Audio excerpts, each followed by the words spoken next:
조공. 자, 이제 역사 속에서 한반도의 코리안들을 4대 노예로 종속시켜버린 조공의 정체를 밝혀봅시다. 코리안들이 현 차이나에게 조공을 바친 적은 단 한 번도 없었습니다.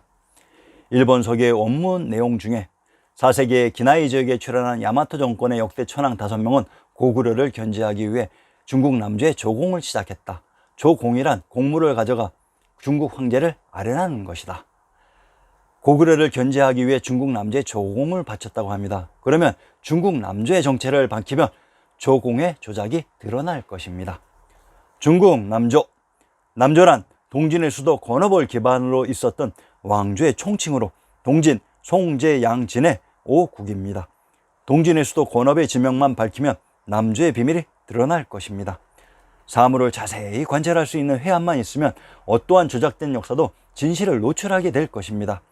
동진의 수도를 찾은 계기도 아주 우연하지만 책을 정독하는 상황에서 마주쳤던 것입니다. 상기 내용의 문제점은 낭야의 호족왕 사마해가 건업으로 피하여 건업의 호족 왕도의 도움을 받아 건업의 도읍을 건설하게 되었다는 것이 맞는 문장인데, 낭야의 호족왕 사마해가 건업으로 피하여 낭야의 호족 왕도의 도움으로 그곳에 동진을 건국했다고 하니 이해가 될 수 없었던 것입니다. 자, 그러면 낭야가 건업? 남조인 동진의 수도 건업의 정체를 밝혀봅시다. 조선의 개국공신 봉화백 정도전이 팔경시를 지어 바쳤는데 원 제목은 신도 팔경의 시를 올리다입니다. 신도란 조선의 수도였던 서울 경성입니다. 제2수를 인용해 보겠습니다. 도송이 철옹송이라고 합니다. 봉래란 봉래풍악의 금강산이며 상원이란 한나라의 상원으로 금강산과 한나라가 이곳에 있었다고 합니다. 그러면 증명해 드려야죠. 고전 번역원의 다산시문지 윤랑구에게 써서 붙이다를 인용합니다. 신도 팔경시의 무대 신도란 경도인 서울이라고 했습니다. 그런데 신도에 있었던 철옹송이 화성부에 있었다고 합니다. 자, 여러분, 신증 동국 여지 승남에서는 화성이 경도인 서울에 있었다고 합니다. 이 한편의 다산 정약용의 식구가 역사 속에서 엄청난 파장을 일으킬 줄은 전혀 예측하지 못했을 것입니다. 이 시에 중국 역사 남조의 비밀이 들어가 있습니다. 봉래와 상원. 조선의 수도 경도인 서울에 봉래풍악의 금강산이 있었다는 얘기 들어는 보았는지요? 경상도 동래의 군명 봉래란 봉래풍악의 금강산입니다. 향산 별곡과 향산 유랑구에서 묘향산이 금강산이며 그곳에 경도인 서울에 있었던 낙양성으로 뻗은 길이 있었다고 했습니다. 정도전의 상원은 상림원을 줄임말인데, 상림원은 진나라에서 조성했던 것을 한나라에서 다시 조성했던 것으로, 물론 세세년년 상림원은 그 상림원입니다. 정조대왕의 문집 홍제전서의 시를 인용해 봅시다. 정조대왕 홍제전서의 무대는 화성입니다. 상림식경. 해가 쌓이고 쌓여 저물어가는 하늘에 소소히 내리는 가벼운 눈이 가련도 하여라. 잠깐 사이에 산하를 두루 뿌리고 가니 옷 같은 나무와 꽃이 앞뒤에 그윽하구나. 이상은 능호 모소를 읊은 것입니다. 정조대왕의 읊은 상림원이 한무제가 수축한 상림원인 것을 알 수 있습니다. 그 식경의 제목이 능호 모설인 것을 보면 동파소식의 능호대기의 능호대가 이 상림원에 세워졌던 것임을 짐작할 수 있습니다. 진나라와 한나라의 상림원이 화성에 있었고 그것이 동파소식의 능호대기의 무대였다고 합니다. 능호대가 있었던 인천은 천황님이 계셨던 곳이라고 했습니다. 철옹성. 화성부에 철옹성이 있었다고 했는데 이 철옹성이 다른 곳에도 등장합니다. 진나라 봉샹의 홍성 화성부의 철옹성이 평안도 영변의 철옹성이며 강원도 철원의 철성입니다. 이곳 영변의 북쪽 검산영의 고구려의 환도성이라고 했습니다. 그러면 이 환도성의 정체를 밝혀보겠습니다.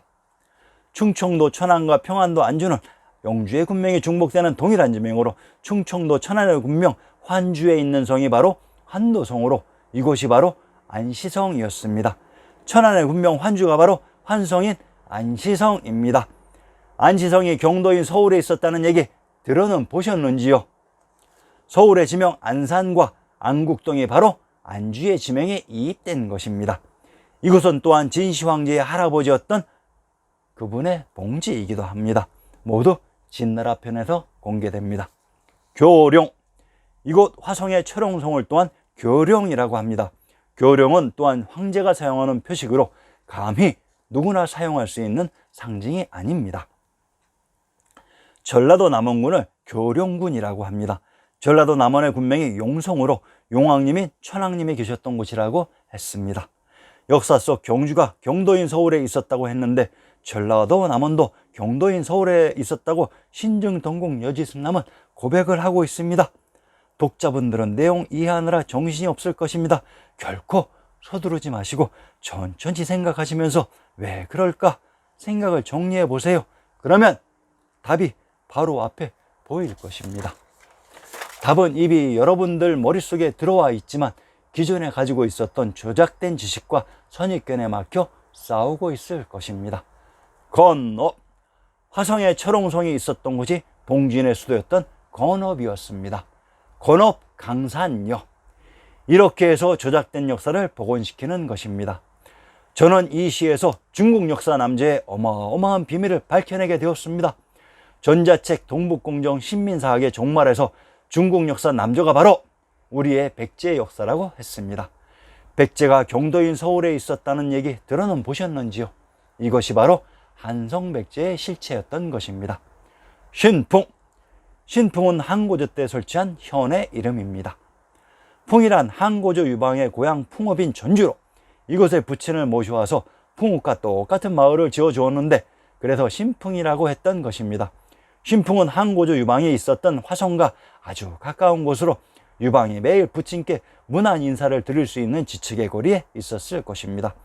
현재 수원의 성안에 또한 신풍동이 있습니다. 문제는 화성은 경도인 서울의 화산에 있어야 한다는 사실입니다.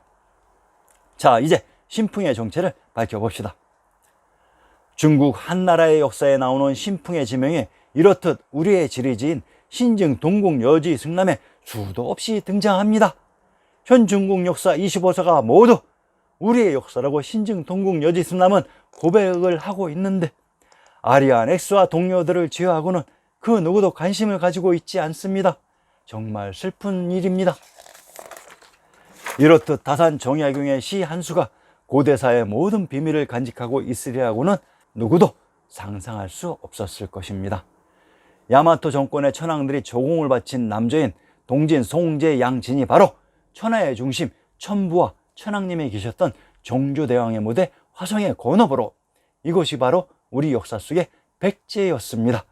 그래서 현 일본이 우리의 백제의 역사와 관련이 있다고 구라를 치고 있는 것입니다. 위진남북저편을 참조하시기 바랍니다.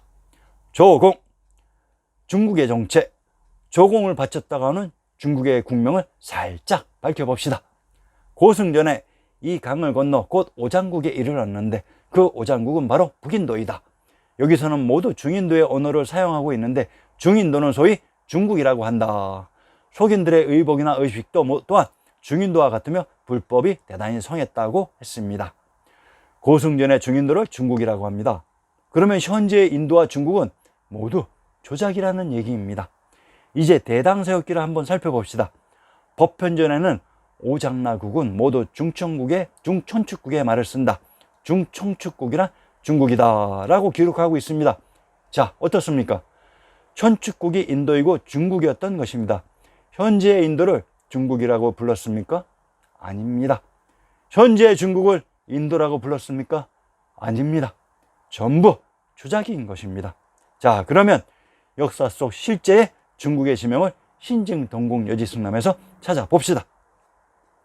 전라도 장흥, 함경도 정평, 평안도 정주는 정주의 군명이 중복되는 동일한 지명으로 정주의 군명 귀주는 김수로왕의 무대 귀성을 포함하는 지역이었던 것으로 함경도 정평의 군명 중산이란 이곳이 역사 속 중국으로 신시계천의 무대 천하의 중심 금성천부가 있었던 곳을 천축국이라 하고 그곳의 중심 지역을 중천축국인 중국이라고 불렀습니다. 이곳 중산은 또한 삼국지의 영웅 유비의 선조가 계셨던 중산정왕 유승의 무대이기도 합니다. 충청도 충주와 경기도 양주는 창화의 군명이 중복되는 동일한 지명으로 충주의 군명이 중원으로 충원 중심으로 중원에 있는 산이 중산이고 나라가 중국 중화가 됩니다. 충청도 충주의 연역을 인용해 봅시다.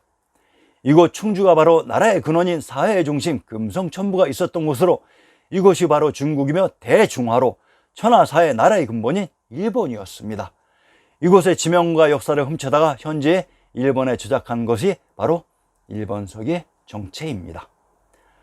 충청도 충주를 임나국이라고 합니다. 임나 일본부의 역사 조작 규명을 위해 많은 사학자들이 임나를 찾고자 노력이나 했는지 모르겠습니다.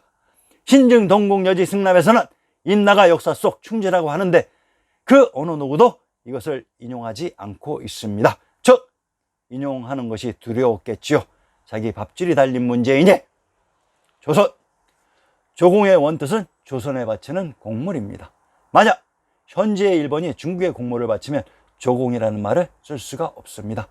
조공의 조가 바로 조선이기 때문입니다. 우선 조선의 의미부터 살펴봅시다.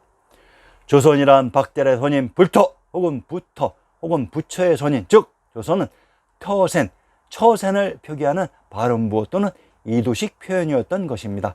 조선은 결코 나라의 이름이 아닙니다.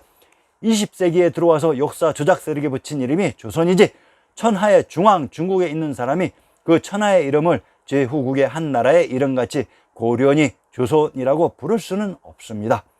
후대의 역사가들이 그 조선, 고려의 중앙을 차지했던 왕조의 이름을 하상주, 진한, 수당, 송원, 명청이라고 부르는 것입니다.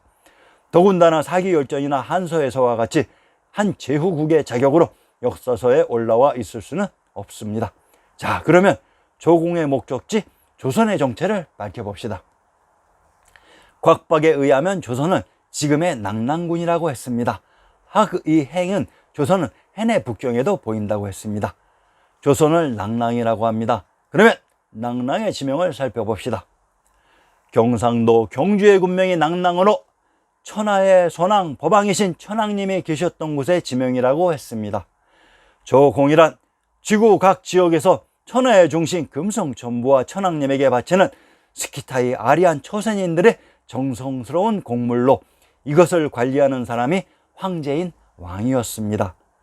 다음 회에서는 나라시대 타이라노 마사카도의 난에 대해 밝혀드리겠습니다. 많은 관심과 구독 부탁드립니다. 감사합니다.